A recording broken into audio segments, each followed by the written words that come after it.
So, hello everybody. We are supposed to have 4 new members this time, which is a record. Clap, clap. But only 2 have turned up. 4 new members. Only 2 have turned up. Let us see how it goes. So, So should we introduce Parimala and Upasana to see, I want the new members first. Let us start with the new members. Let them introduce themselves to all of us. Right. You can start. 1 minute. Okay. Shall I just take it like that only and the phone can be here and just the I mic can can come be there. here? Yeah. No, it's okay. Put your stuff up. No, it's got a long wire for this. Okay. Express cloth. Your name first so that we know we can. It's slightly tiny. Yeah, it's fine.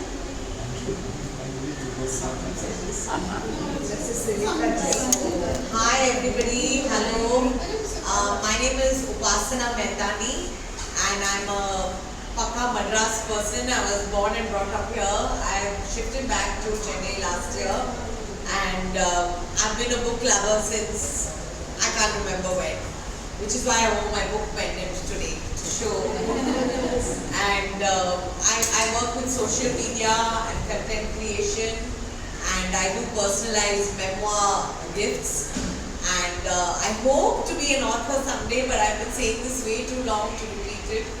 So I blog what I read. I review all the books I read on my Instagram profile. It's called The Book Reporter. So that's me. It's lovely to be here. Thank you. Hi,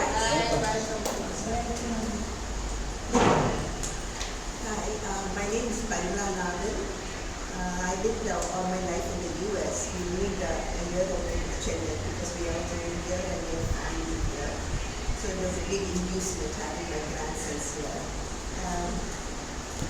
My academic background is Indian philosophy. I have a doctorate in it, and I used to teach at the University of South Florida. So I suppose that's it. And of course I have a love of books. And mostly I used to read non-fiction, but now because of the book club, I think I will again succeed in the fiction. Hello, I'm Malika. I think we should tell our who we are. Yes, one by one. Just say who we are so that they'll also know who we are. I'm meeting Malvika for the first time. Sorry, I can't remember. I know. Yes, I'm Malika Mehra. I'm a graphic designer. I live down the road, so I have no excuse to be late. அவங்களுக்கு ஒருத்தர் No, it's very long.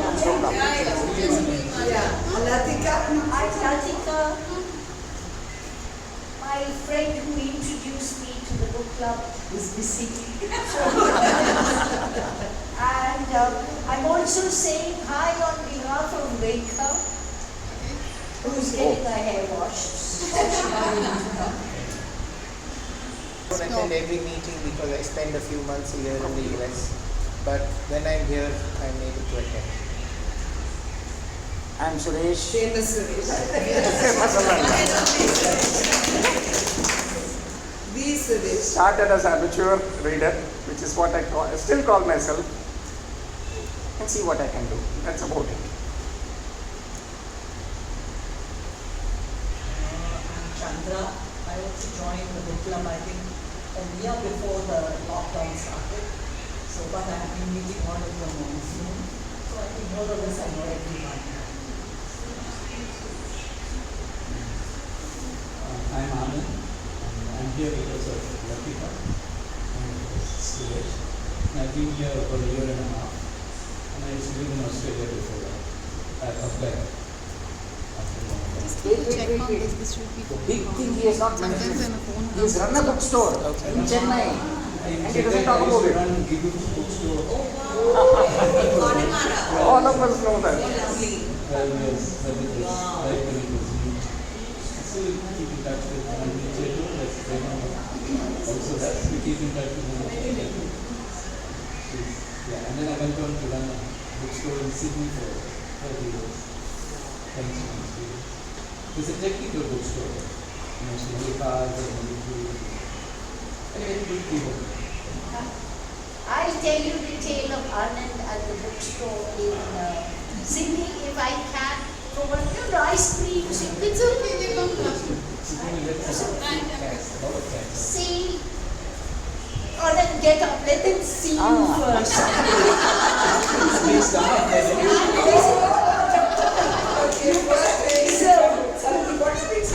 I'll tell you why. Now, he said he runs a technical bookshop, so that's all about the airways, etc., but airplanes and stuff. But his real interest is motorbikes, okay? And all these motorbike gangs who go around in their 750cc and they are putting leather and whatever else. Guess who's their friend? So anybody else, if they touch their bikes, you'll be bashed up. But if Anand Punaya touch their bikes, oh no, it was okay. Anand's, good fellow, whatever. So that's it.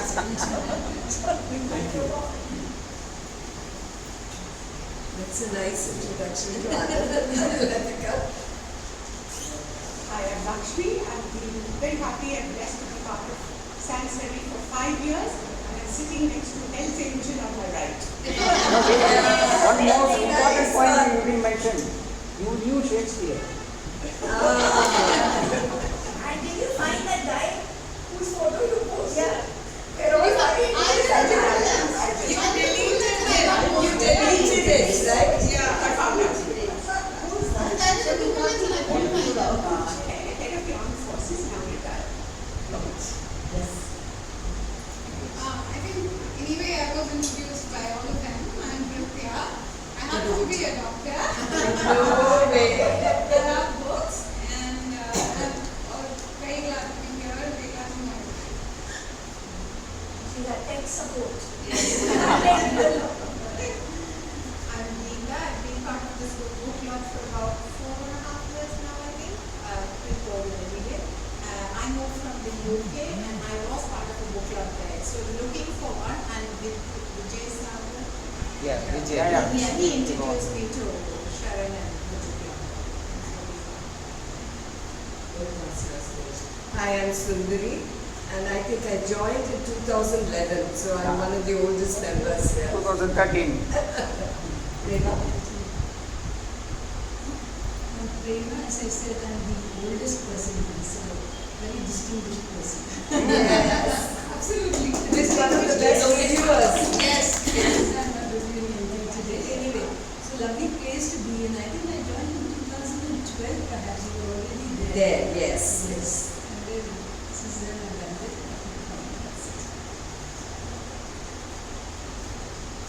I don't know what I am.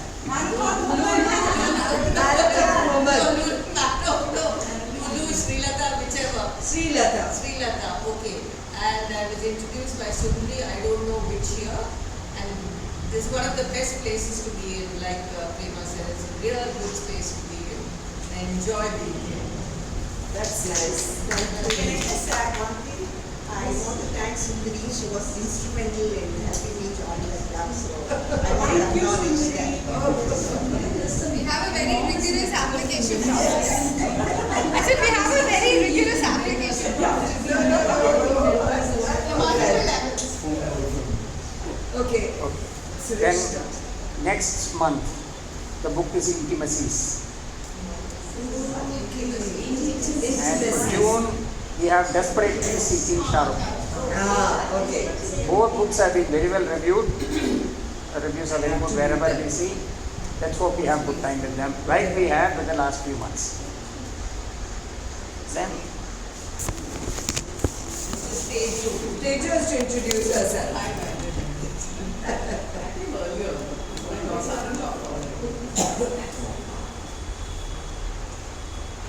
I'll go with my review. All the people mentioned here, the personalities, are historical figures. They existed, you can check them. The history shows what they are, where they are and all that. But the author has taken them and created a fictional story about them. Only the name is historical, nothing more. The details, all that is totally fictional. And surprisingly, this is the second book we are having of the same type. Last month we did the last stream in Jindan, which is exactly the same sort of a book. But what a difference between that book and this. That was such an easy read, and this is one of the most difficult reads I've ever faced. Anyway, human nature is such that in times of hardship, we are always trying to find scapegoats, trying to cast blame on whoever we can. This is developed chillingly in the story by the author. In a nutshell, the story is about Rebecca West and her mother, who are historical figures, who are barely eking out a living as seamstresses in the poor village of Manningtree in Essex, in the middle of the bloody English Civil War in the middle of 17th century. Most of the men have left the village to join the fighting, and the times are hard. The village is filled with women who gossip, bicker, and attempt to care for their families. Rebecca is in love with John Yates, the town clerk who used to bring her. This is the background. There is an upheaval with the coming of Matthew Hopkins, who later became known as the infamous witch hunter general or witch finder general or whatever. Rebecca and her mother and some more women are branded as witches and arrested and jailed.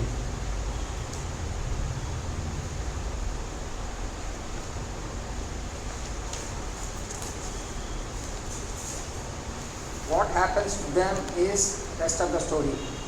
Sorry, no spoilers. Let others fill in. One of the outstanding features of this book is its language. Blakemore is an award-winning poet, and it shows. The language literally takes us to the 17th century, but is also sufficiently readable at the same time, which is surprising, despite it being dense. The author has created the entire atmosphere of that time, place and people, and the language is a part of it. Method of creating this atmosphere. The characters are beautifully etched in great detail, and we are easily able to bridge the gap of 4 centuries and relate to them. Their anxieties, fears, etc. The author explores topics such as feminism, exploitation, suppression of women, social inequality, the human tendency to blame others for any mishaps, mother-daughter relationships, and infatuation as part of the narrative itself. So much comes into one book. Another thing I noticed, I wonder how many of you also did. The first third of the story, about 120 pages, was very difficult to read for me. Still struggling through that. I found the language very dense. They are really, but actually that portion is really the background only for the rest of the story. And I had to plow through that. After that, the going was relatively easy. The story seemed to take off finally. The reading became easier. Maybe I got used to the language, whatever. I also started seeing the beauty of the language and the writing style only then, not in the beginning. I was cursing in the book. I am glad I stuck to it and finished the book. I am able to only now really appreciate the book and the author's skill in crafting the story around a sordid period of English history. She has made the period come alive and has skillfully woven fiction around factual incidents.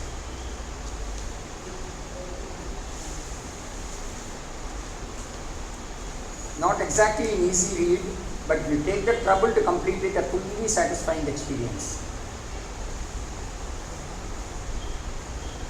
One more thing, just leave it to you to think about. Maybe you will come across with answers at a later time.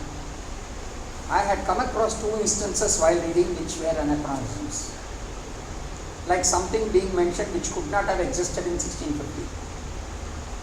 But I misplaced the page numbers, I noted down, and my memory being what it is, I don't know what they are now. I couldn't find them again. And if any of you notice any such thing, please do bring it up.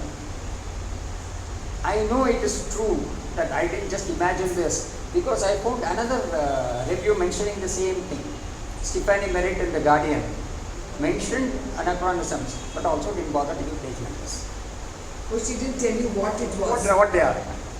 This is, in spite of the anachronisms, I didn't mind it, is what she says. So that's how it is. Lakshmi will go next. Can I stop here? Chandra is ready.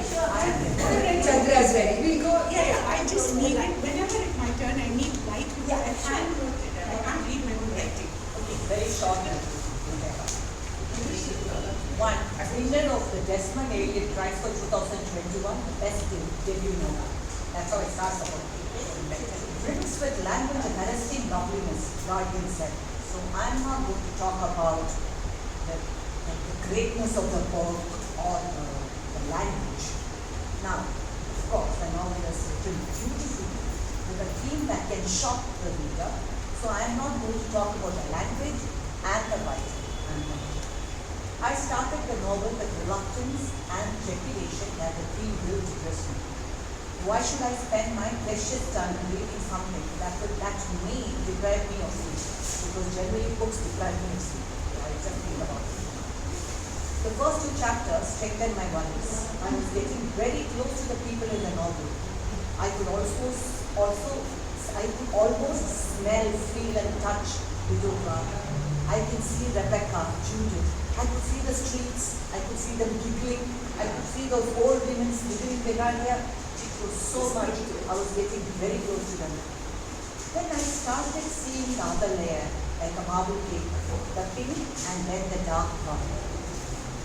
One, the times.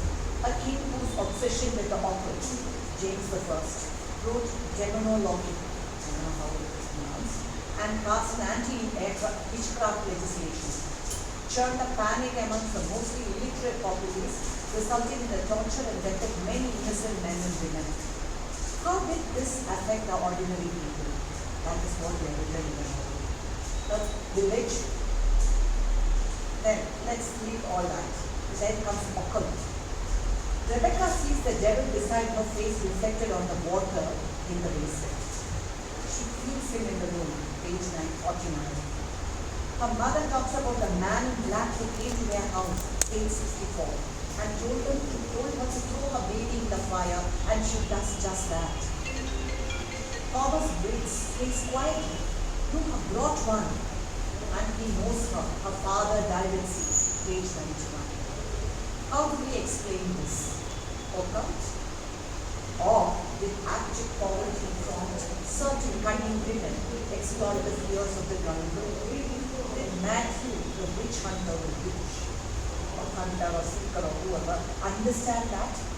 If he had lived today, how would we explain him? A madman with homicidal tendencies? A serial killer? Then comes politics and religion. A civil war that pushed the country into hunger and poverty. A faction, Puritans, who believed that they knew God better than the others and that they must purify the existing church. In this process, they make the ordinary man's life bleak. No rituals that add some color, no music, no plays, just bad life, grey life and living. They were asked to all elect, chosen by God and sanctified by a covenant. If there was a covenant with God, they can logically be one with the devil. What do I see? Is man rational? Just felt he was not. We say rational human being. I don't know.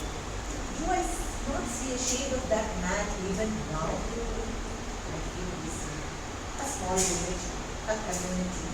One man turns the place into a surrealistic nightmare. Now I'm going to give what I saw. In the lockdown period, the bats flying from the trees they roosted on and onto their hunting grounds. As you see from Theosophical Society going towards, I think the IIT campus in the night. They would come very close to our building. There were no bipeds around and the nature started coming back. Their large umbrella-shaped wings were unnerving. And I was surprised that at one time, man saw a devil there. I could not say anyone was wrong, even Matthew Hopkins. We can still do it. Right.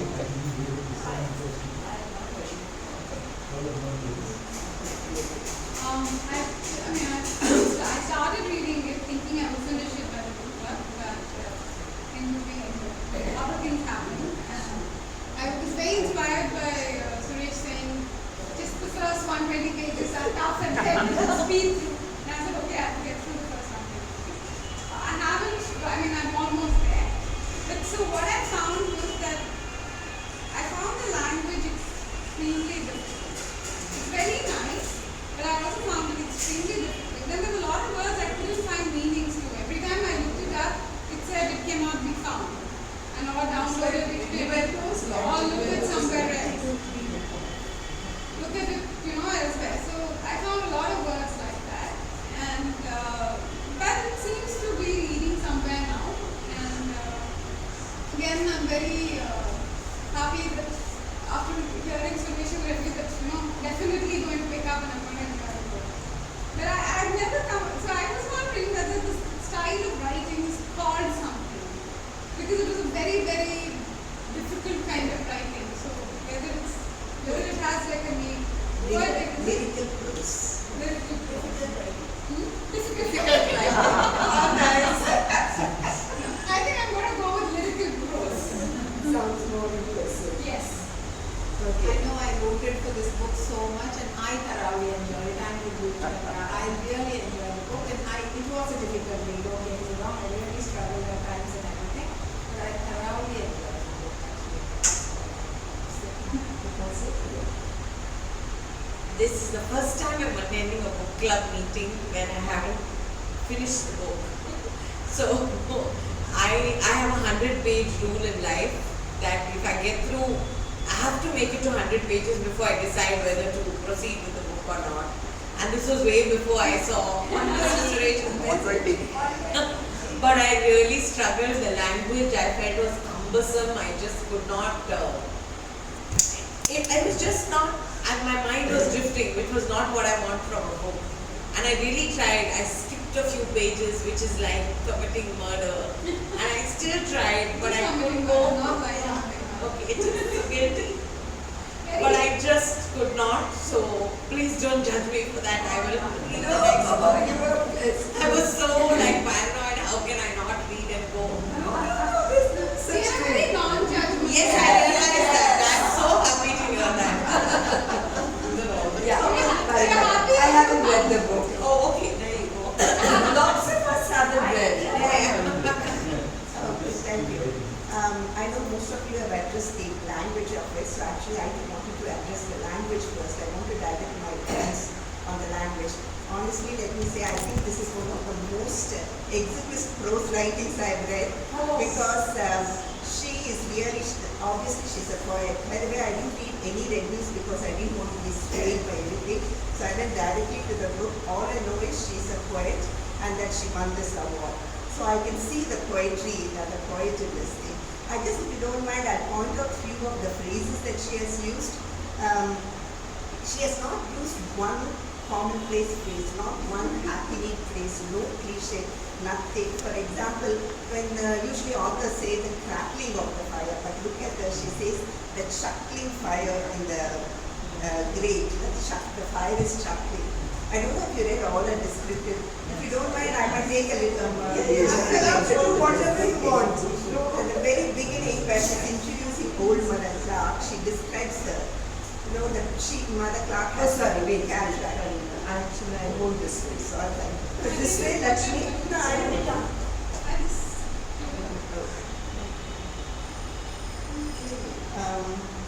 She describes this old lady, Mother Clark, and Mother Clark has the cat jacket. Now she says, it looks like a fairy came along and scrubbed the meat clean of spots. You know how cat jack looks like on screen?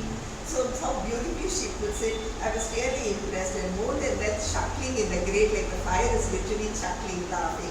And then one more thing, if you remember Mother Clark tells her also, so it is the master Edith, right? She's trying to hint that you're probably infatuated or in love with him. And you know how she says that feeling of indignation, it seemed like when a gnat crawls into your tear duct to die of a May morning. Most of us would have had the experience, a little light comes into your ear ducts. She said that it was trivial, but it was still an invasion. So that, and then just a couple more things. Take your time, lots of lot of time. The other thing is, she was describing this widow moon. The widow moon is a chubby woman with a round face. She says her white face beneath a lazy white cap, just like a sugar bun in crinkly paper wrappings. I thought it was all wonderful, the metaphors that she uses. And then this thing, she has a dream, a weird dream after she does that thing, a dream where she thinks Mother Clark is descending from somewhere, and when the old Mother Clark descends, her feet is touching the grass, and then she says it's like a muslin stretched out over a pudding. Like when a muslin is stretched over a pudding and then you try and put your finger in it, how it causes dimples. So that's how it looked like when Mother Clark descended on the grass. So the reason it feels very dense is she's trying very hard to introduce the 17th century English. Exactly. And if you notice some of the sentences, the construction, the syntax will seem strange because she uses verbs like he is ridden on the horse. We never say he's ridden, we say he rode the horse. And we say she's a clean lady, but she uses terms like she's a cleanly lady, ridden on the horse. It's a very self-conscious attempt to bring in antiquated sentences. And at the same time, it is so modern because it's a very modern woman writing it and all that. So this much about the language. Then do we all get another round? No, you need number of times. I just want to talk about Rebecca's character. I think that's so beautifully etched. It's not very deeply etched, but very lightly etched. But then the first thing, as I was reading the book, what struck me was Rebecca is at heart, if not an atheist, she's an agnostic. I don't know how many of you would agree with me, and I can give you the proof for that. Here she says, she has this catechism class with John Eavis, right? He talks to her about the devil, the Puritan belief the devil is working among us. She asks, do you really believe that the devil works among us? She's just a village maid. She knows to read and write thanks to John Eavis. But then the doubt, she's intelligent enough to have a doubt. They wouldn't even dare have a doubt those days, right? She's intelligent enough to ask you, do you really believe the devil truly works among us? And then her mother's influence. You know what her mom said? If God, how do you tell the difference between God and devil? Because the methods are so alike, she says, Mother Best. You can't tell, they're both equally cruel, at least in that century. And then she also says, if the devil is so good to Mother Best, maybe it's worth worshipping him. So the mother's flippancy, works on her. And Rebecca by herself, I think, is a very intelligent girl. And the reasoning that she has, I don't know if you remember the pieces of it. She finally, when she has she's forced to confess. Remember, they put her in a room with a corpse in it, and then he forces her to confess. At that time, he keeps on asking her, do you have a covenant with the devil and so on.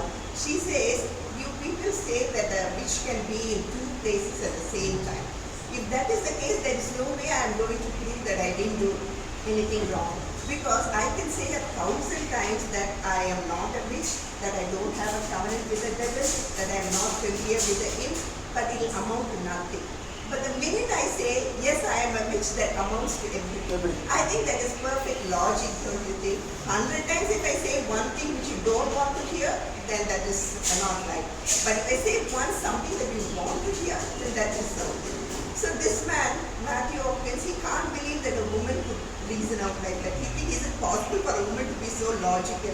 So that's why he's looking at her, and you know what his reaction was? You know what? He doesn't, you are a clever girl, but you have the stamp of sin on you. So the minute a woman is intelligent, reasonable, logical, the stamp of the devil is on you because you sin. And reason is because he himself, as you know, was attracted to her. Rebecca was probably one of the better looking girls in the village. Edith was attracted to her, and so is this guy. But because he was attracted to her, he fears her and hates her. Because for a Puritan, that's wrong to have all this. So that's why he tells her, you have the stamp on you. All poor girl did was talk reason to him, but then he had to say this is what it is. And then finally, a couple more things to say how she didn't really believe. Towards the end, when she's tending him, when she has his tuberculosis, and she's just before murdering him, she tells him, you know what, I don't think anybody goes either to hell or heaven. We go nowhere. It seemed almost like Buddhism to me. So she was intelligent enough to think these things. So she didn't have the stamp of that dogma on her. The reason is the Puritans at that time, they strongly believed in that, for them it was dualism. Belief in God and devil. Devil is as real as God. So they totally, and devil is not an abstract concept, source of evil. The devil was a black-skinned person with horns and with a cloven hoof and a forked spear. So it's very real, and he takes many forms, and he works in the village through the instrument of women. He covenants with women, and then apart from that, they also have little imps, like in Tamil Nadu we say Kutichava. So that's exactly what that is. And the imp takes many forms. Now, why did the Puritans have all this kind of belief? Because almost 120 years ago, a German theologian came up with a book called The Hammer of the Witches. And the person who wrote it, who believed in this demonology, was the dean of the University of Strasbourg, and another one, professor of University of full theology professor.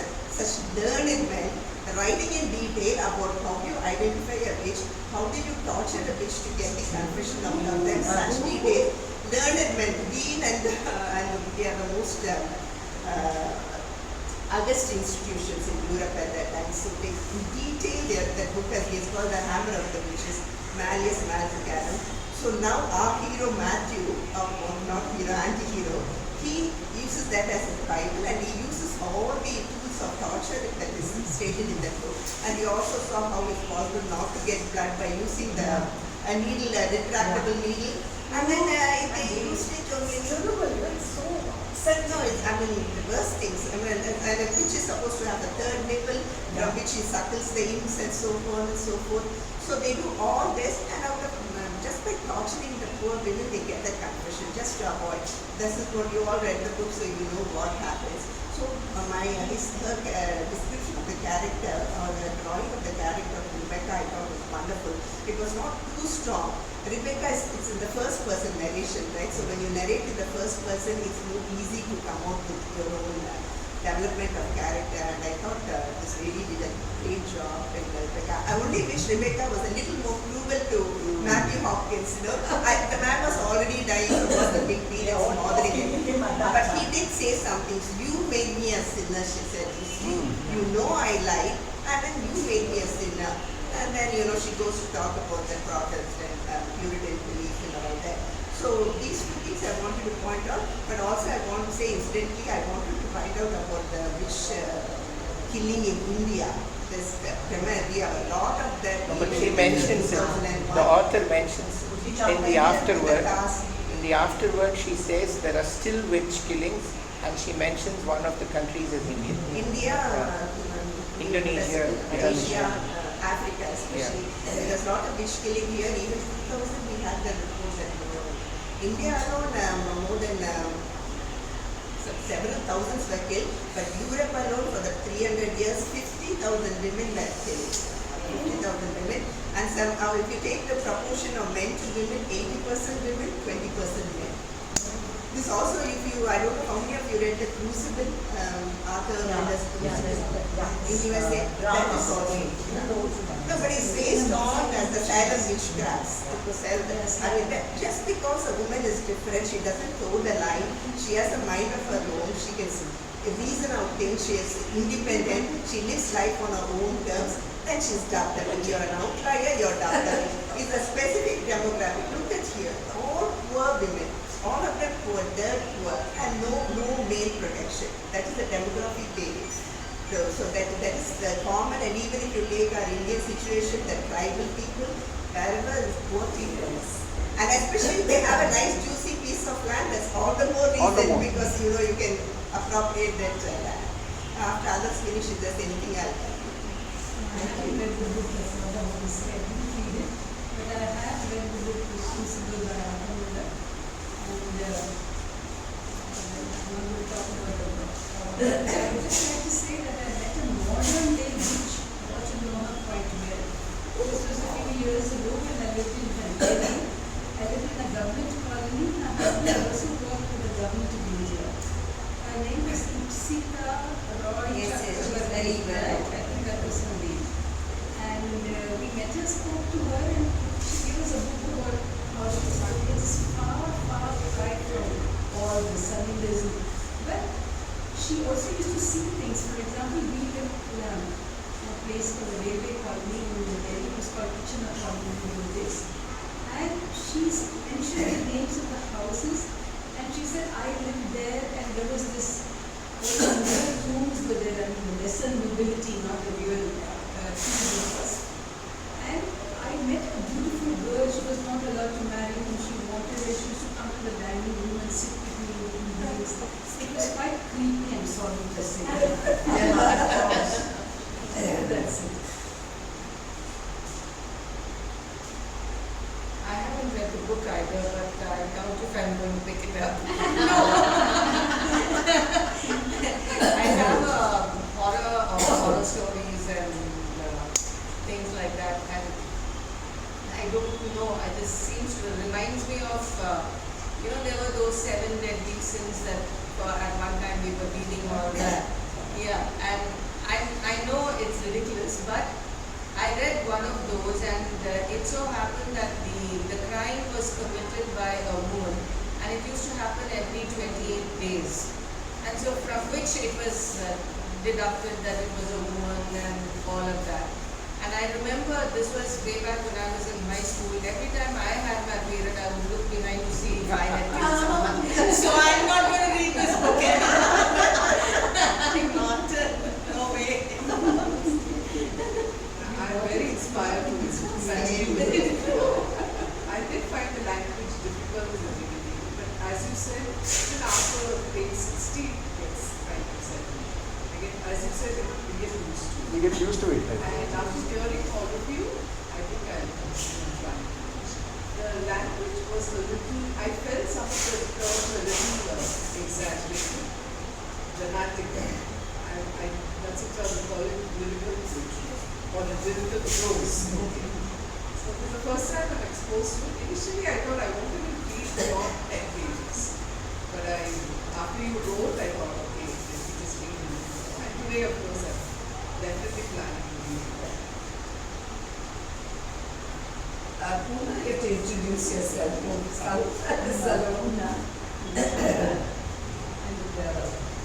And I'm happy to be part of this group. I don't know many of you, I do know a few people, but I'm sure I'd like to get to know more of you. Now, as for the book, I started reading it, but like you said, witches and this kind of horror stuff is certainly not my cup of tea. Even after there's a very nice discussion, which unfortunately I didn't miss part of, by Ramana, I can't say I'm really encouraged to read it. So, there's nothing scary in it. Yes. It's just not cruel. It's just not something that I would enjoy. That is why it's my time. Thank you. Now, Trudy affectionately is a nutritionist, a very good one, and she also other qualifications. But for me, she's one of the nicest people I know. That's a lovely introduction. Hey, your review, Lakshmi. I You have to excuse me because for some reason I thought many people won't read this book. So as you know, I normally never give the story in a review, but there's a short story by here. Getting to the first page of the Manningtree Witches, we are led into the 17th century. I can't hear you, sorry. Hey, can't hear you. What do I do? Can you draw? No, that's not a microphone. It's not a microphone. It's not a microphone. It's only for recording.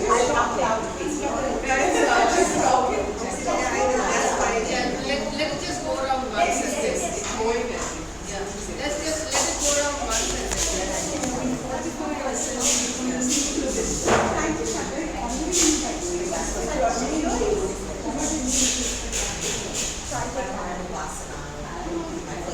see your name on the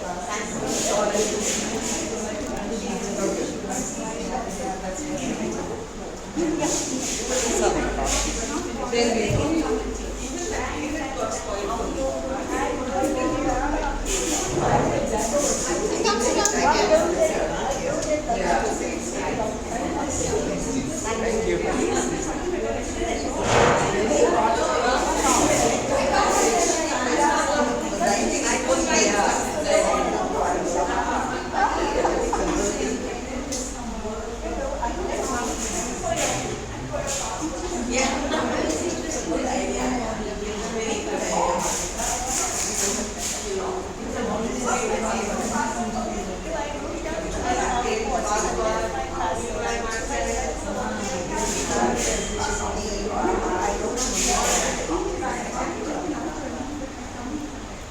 We've already done a round.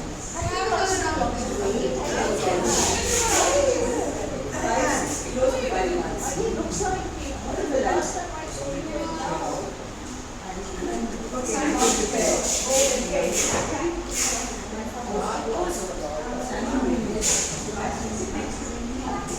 Okay, can we Lakshmi start? Okay, Lakshmi starting. Tejo. I'll try to speak loud because you say you can't hear me. Is this better? Yeah. Opening to the first page of the Manningtree Witches, we are led into 17th century England, where the civil war is raging in the cities, and its apocalyptic effects are felt in the villages. Roundheads fought cavaliers, puritanical fervor gripped the nation, and the terror of eternal damnation abounded. And so it is in Manningtree in the Essex County, an impoverished village where able men are gone to fight and the diseased and the decrepit and the children remain. God seems to have forgotten this village as the church is boarded up and monstrous apparitions from hell are claimed to be seen everywhere. The focus then shifts to the alleged coven of the witches. Widows West Moon, Borden, Clark, and Beach, harmless old women, or are they, who are given to ribald humor and gossip as they eke out a meager existence. The series of events which follow are narrated by Rebecca West, Weldon's daughter, a fitting protagonist, striking in her appearance, her literacy, and her courage. Rebecca's catechism teacher is John Keats, with whom she is infatuated and whom she dreams about in detail. We see Rebecca giving with innate intelligence, we see in Rebecca growing with innate intelligence, acquired street smarts, her objectivity, and her sexuality. Within the outer shell of war and witch hunting, we witness an intimate portrait of a young narrator whom we shall say goodbye to in the last pages as she bravely sails out into the new world. If we were to draw a graph of her courage, it would zoom upwards and off the page by the end. The pace of narration is grindingly slow until it's time for Matthew Hopkins to enter stage left. He's a man with a vision, with the self-proclaimed title which finds a general, dressed head to toe in sinister black, which complements his white face. Some might call him handsome. Rebecca instinctively finds him slant and insubstantial. From this point on, the narrative quickens, then gallops. Hopkins, assisted by Eads up to a point, begins the excruciatingly painful process of finding evidence of witches.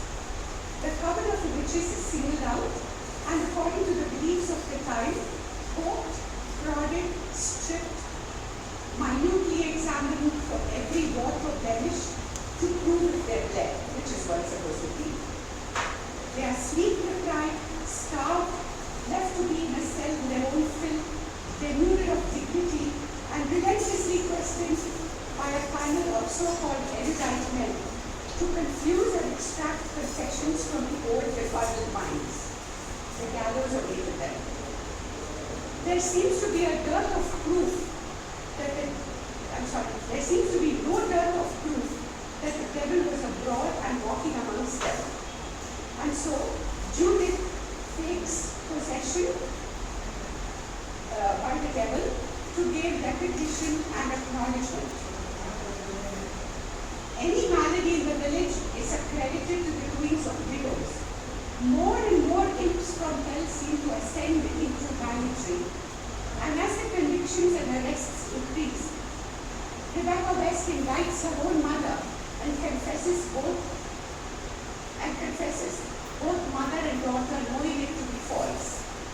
And Blakemore makes us understand why. We are on Rebecca's side.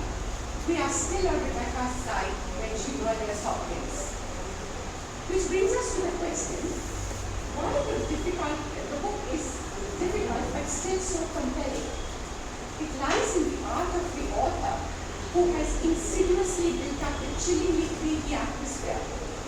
Like a mature artist, the brushstroke of the words are layered thinly but ever so consistently that we feel its effect creep into our bones, even on a hot April afternoon. From a group of cackling old women who laugh through their innumerable hardships, they become supernaturally powerful servants of the devil. The villagers all claim to see the devil's apparitions, blood-eyed rabbits, dancing imps.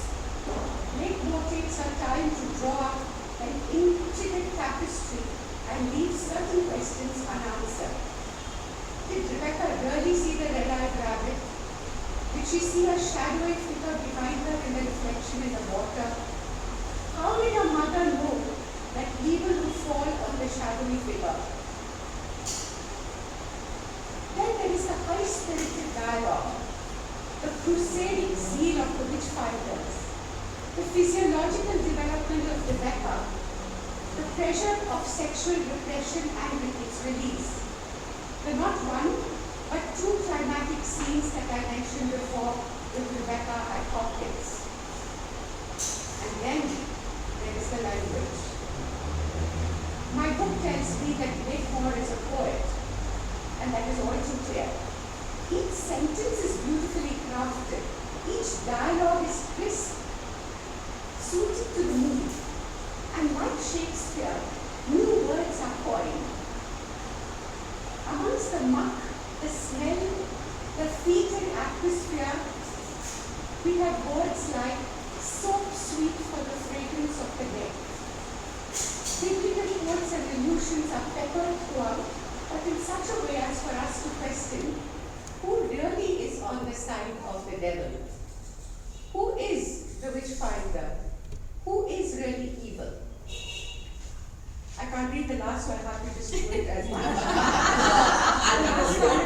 If you could, you would have been a witch. You know what, we can hear you so well now. Why this book is important today. Its modern day relevance, I wish I could read it. The modern day relevance is, don't we see it happening today? Isn't there a global us versus them? Isn't there public brainwashing, especially of those who are semi-literate or not literate? Isn't there religion being carried out to extreme? Yeah. Yes. There are so many parallels that are happening over here.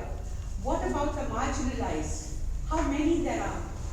What is happening about them? This is not a book about 17th century. There's that famous French saying, la plus ça change, la plus c'est la même chose. The more things change, the more they are the same. Things are the same. Let us ask ourselves as we read this book, what are we reading? Are we reading English history or 21st century history? Very nice. It's very nice. It's about patriarchy. Patriarch? Very much true. You'll find the Shakespeare. Okay, it's just as well. I did write something down and left it in the car, which is a lot no, but it's just that. I don't have it with me too. So, like everybody says, it was not an easy read, but it kept you going. So you definitely wanted to get to the end and to see what Rebecca West would do, or her story would pan out. You could smell the fear, you could smell the poverty. That is what kind of runs through the book, and her prose certainly makes you can visualize every single thing, and especially those descriptions she had of her mother earth. But it tells you another story, that in that world, and perhaps maybe even today, if you're a woman, you have to be somebody's wife. You can't be a widow. You can't be unmarried. And to be poor is a total sin. I mean, if you're poor, then you're suspected of everything under the sun. And I guess that kind of a thing still holds good even today. But in this particular scenario, would you say, mother's clerk, Leach, West, and Godwin, and one more who I forgot just now. Moon and Godwin. Moon, sorry. And Godwin. They were, they went after them because there was nobody to defend them. And of course Rebecca falls into the whole thing thanks to being her mother's daughter, and of course because Hopkins thinks that she has sinned. The thing I wanted to also say was the women are, all these women who are taken up as the witches, they're women of gumption. Absolutely. Every single one of them, they've got the gumption. And all the men uniformly are not. There's absolutely, don't have an iota of gumption in them. And they just run on fear. That's what Matthew Hopkins' Witchfinder General does. People are scared of him even before he comes into the place.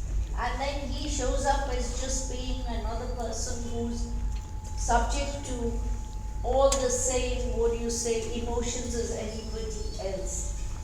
I guess that's what anything else I cannot remember, so we leave it at that. But I felt the book was, in the end, a good read, so Teju, I think you should read it. Use a textbook. Thank you very much. It's like, like going to the gym and you hate when you're going to the gym, but you come out and say, I'm very tired. Okay, so I loved the book from the beginning. I didn't find it a difficult read because I loved the words. It opens with the word broom. I didn't know what broom meant, B-R-U-M-E. It means the wet fog of early morning. And there are many such lovely, lovely words in the book. And, the book is set in the Enlightenment age. Actually, the age of Reformation has resulted in England being swung between Protestantism and Catholicism for 50 or 60 years. It's beginning with Henry VIII, and then his half-daughter, Bloody Mary, who took it back to Catholicism, and then Elizabeth again swinging it back to Protestantism, and then finally her nephew or half-nephew, James, whom somebody mentioned. James was a very well-read man, James the First of England and James the Sixth of Scotland. But he was also very interested in the occult. So he wrote that book, Demonology, and he is the one who, as she said, he formulates the law that makes witchcraft punishable by death. So that was the Jacobean era, and then you have Prince Charles I, who was married to a Catholic, and so the people of England didn't trust him. He went against Parliament, so there was an English Civil War. We must also remember there was another war going on in the rest of Europe, and that was the 30 Years' War. So there was war everywhere, and therefore this particular period in England wasn't just bad in England, it was bad all over Europe, and there was famine, there was general hardship, a lack of uncertainty, complete uncertainty, fear, and in such a period, in such an era, of course, you get all sorts of fears that can thrive, and there are people who try to capitalize on it. That's really what is happening. So the book is set in Manningtree and Mistley. These are twin villages along the River Stour, the estuary of the River Stour, and the descriptions are just beautiful. Just for that, you should read the book. The mud flats and the birds in the mud flats, all beautifully described. And Rebecca herself is very fond of nature, so when she talks in the first person, it's actually better. And the book alternates between the first person and the third person narrative, which I found a little disconcerting, but as someone pointed out, you can develop a character much more in the first person. And there's another city called Colchester, which also plays a role here. But it's all set in this village of Manningtree, and primarily the characters are women who are on the margins of society. There are no men in their lives. They're either at war, or they're dead, or they're at sea. So they have to fend for themselves, and they do it very bravely, all of them, and they're very poor. So Bedlam West, and again the name Bedlam, the author makes many sly jokes with her names. Bedlam means a malicious, ugly old woman, and it's a synonym for a witch. No, not Bedlam, Beldam, B-E-L-D-A-M. Beldam, yeah. Her name is actually Anne, but Beldam is like a title. Beldam. Yeah, it's a nickname. Yeah. So Beldam means a malicious, ugly old woman. And then right at the end of the book, there's a Dr. Croak. So Dr. Croak means, you may croak. So in a way, that was an anachronism. And the other anachronism was cataracts. Because I don't think they should have known what a cataract is. Cataract doesn't come there. No, she mentions the widow Clark has cataracts. Yeah. But I think cataract as a word was always used. They didn't know it was could be removed, and it's a film which forms. But they called it cataract. Oh, they called it cataract. Okay. And then one more anachronism I thought was anachronism was coin operated. But that's not an anachronism. Coin operated means motivated by money. Yeah, that's what it means. So anyway, let me get back to the narrative. So there's a lot of tension between mother and daughter, between Bedlam West and her daughter Rebecca, and that's because they're thrown together. Rebecca is about 19 years old. She's on the cusp of womanhood, and she doesn't know what her future is. And unusually, she can read and write, which nobody else in that village can. So for a woman, a woman of her age, that's unusual. And she's also in love, or she thinks she's in love with the town clerk, John Eads. So given all this, and given the way her mother teases her about her infatuation with John Eads, and just the fact that if right in the beginning of the book, which some people may have found it slow, but if you really read it, it's really poetic. But it's ugly kind of poetry when she describes the mother's face in repose, when the mother is sleeping, and how she wants to, drop a mouse inside her mother's open mouth as she's snoring. And so there's the other thing about the prose here. Everyone says it's lovely, and it's true. It's arresting loveliness, but it's juxtaposed with coarseness.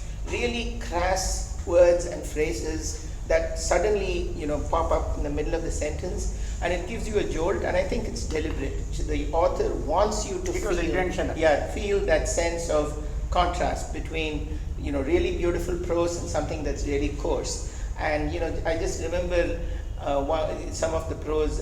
She described the churchyard as being glutted with leaves that are livid yellow and purple, and the earth is leprous. So immediately when you say leprous, that kind of contrasts with the idea of fall colors and beautiful leaves on the ground. So there are many such, and somebody said it's very dramatic, and that's also true. Towards the end of the book, she says Matthew's blood was simmering in his gullet. So when you read that, you kind of get the sense that blood is bubbling about. So it's very, as she said, very no cliched expressions, no hackneyed expressions. Everything is fresh, original. The metaphors are just wonderful. When John Eads is confronted by Matthew Hopkins and he's forced to testify by blackmail, she says Eads felt like he was on a ship that was listing, and he was on a deck of a listing ship, and everything was sliding about, and he was just losing control. So these similes and metaphors, just for that, you all should read the book.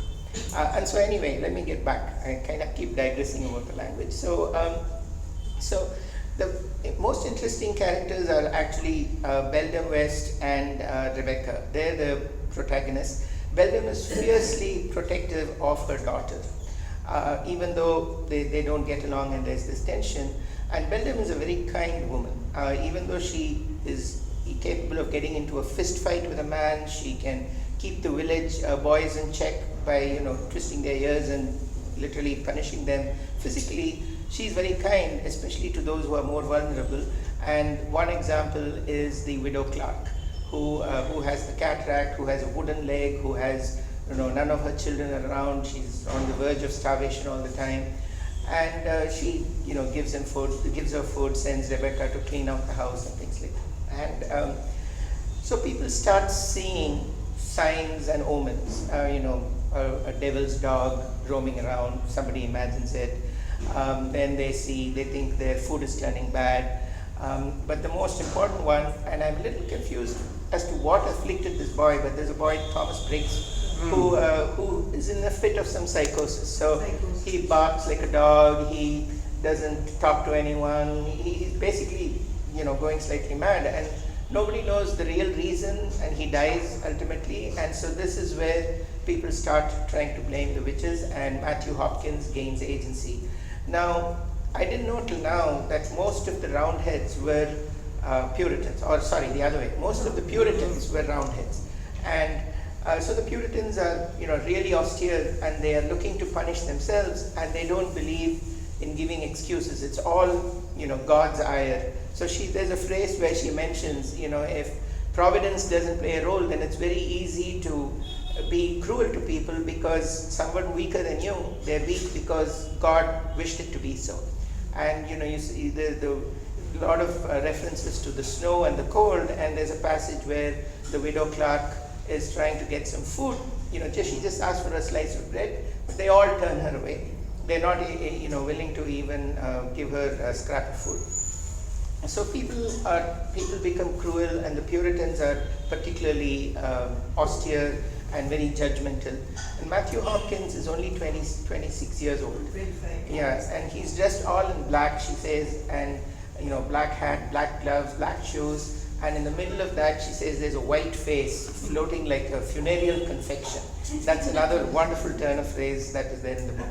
So she sees through Matthew Hopkins, but the others are scared of her. So he's a learned man, or he pretends to be, he has pretensions, and he's able to sway the opinion of the people around him, in particular the richest man in the village, whose name is Stern, and she describes Stern at one point as having a wide grin of money.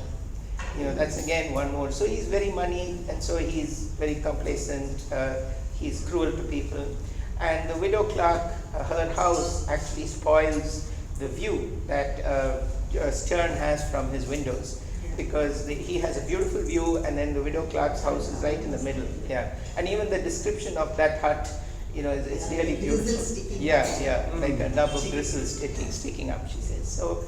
And also about her leg, as if she just wanted to throw it away. Yeah, on a fire or something. Yeah, like a bone. Yeah.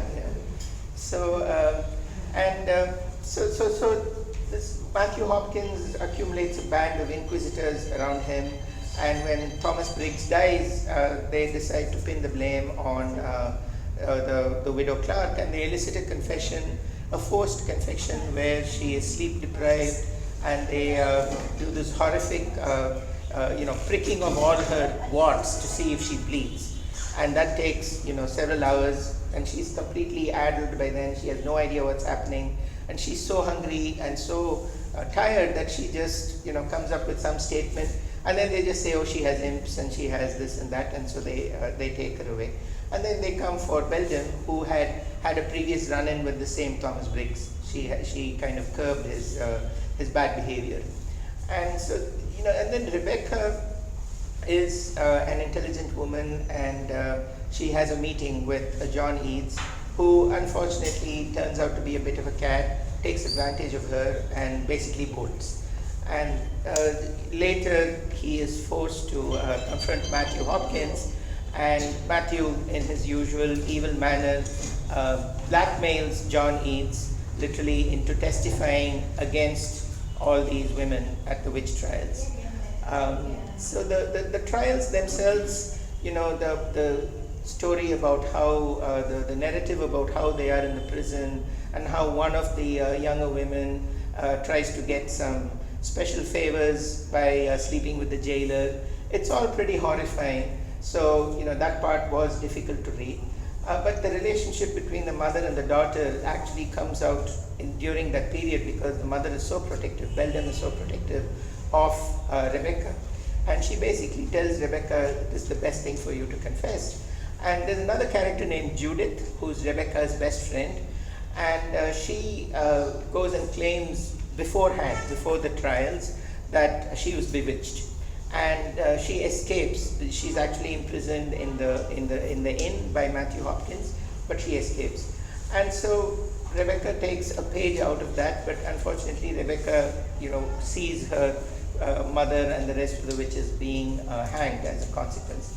Now Rebecca does one really nice thing for the widow Clark, that when she is being hanged, when she's actually, the noose is tightening around her neck, she runs to the gallows and she catches hold of the widow Clark and adds her weight to that of the widow Clark, so that she dies soon, because otherwise it would have taken a longer time. And then she also escapes not just because she confesses, but because Matthew Hopkins is attracted to her.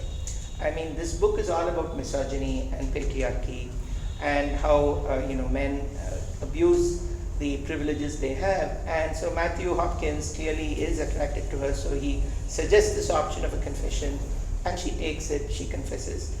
There were only a couple of things I didn't fully understand in the book. There was this part with the cabbage, kind of like a seance, I'm not sure what that was, and when she sees the devil.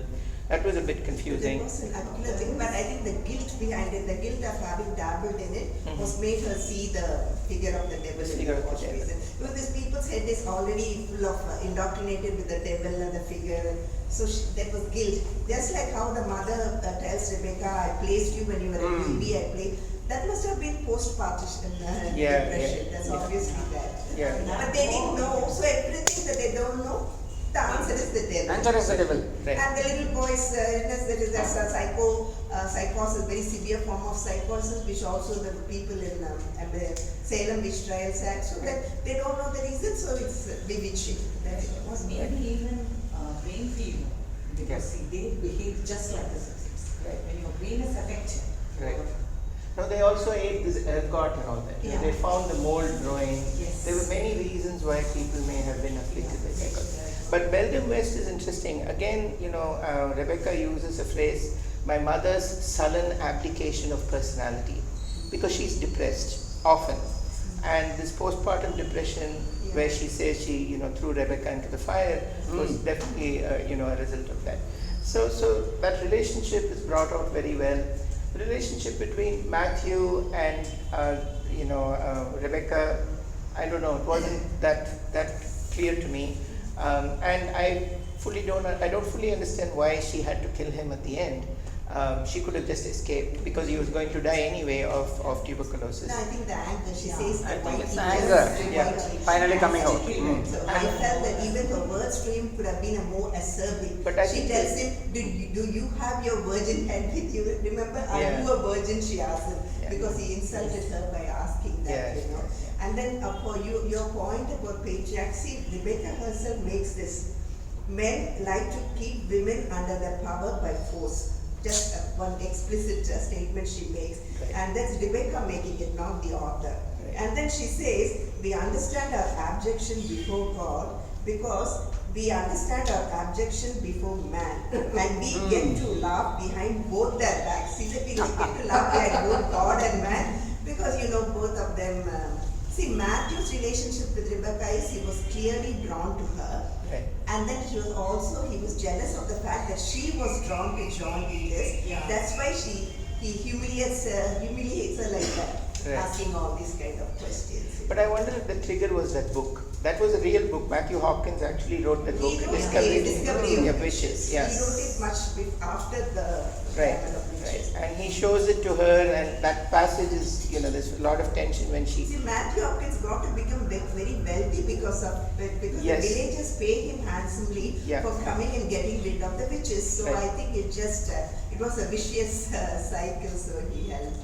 Right. But he was cruel. See, Puritans for all that, because they didn't love God, they feared God. They feared. So that fear is what prompts all this cruelty. That's what it very, because for Puritans is God and devil. They have to fear God, they have to fear devil. Right. So that's why, And it's then a they very are. harsh religion. No, but ultimately you see that Hopkins' character was totally business. After the first case, which happened in Manningtree, Manningtree was his first case. Yeah, you're right. That is where it all started for him. He made it into a business. It became so obvious it's a business. He made a lot of money out of it. Yeah, he went to other villages. Exactly. He was able to And his very first case was a fraud. It was not genuine. He was able to buy the building.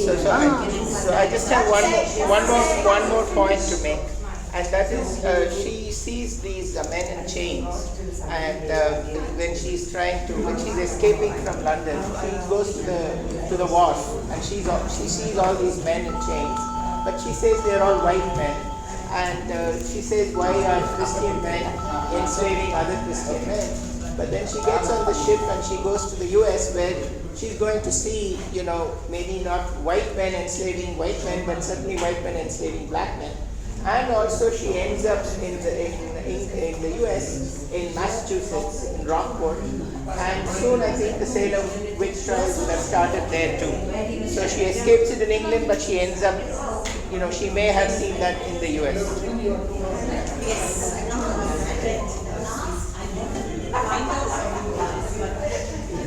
You want to stop this? Should I stop